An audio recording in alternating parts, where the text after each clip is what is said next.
What are the long-term capital gains on ELSS? And how will this long-term capital gain benefit an investor? Our chief financial planner, Mr. Ramalingam, will give insights on this. Ramalingam, over to you. It is as same as of any equity fund. Right? Equity fund long-term capital gain is if you are withdrawing after 1 year time frame, you have to pay 10% tax. In ELSS mutual fund, there is no option of withdrawing before 3 years. So there is no short-term capital gain option. For withdrawing before 1 year in general equity fund, it is short-term capital gain. As we don't have any option to withdraw before 1 year in ELSS. In fact, no option to withdraw before 3 years. No question of short-term capital gain. You have only long-term capital gain.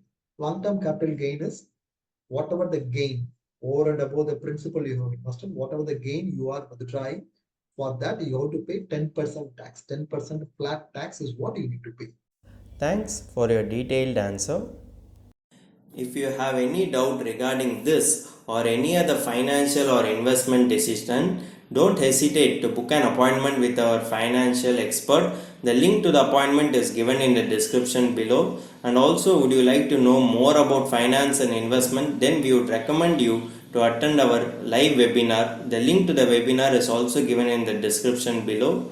The webinar is absolutely free. If you like this video, hit like, and if you are new to our channel, please do subscribe.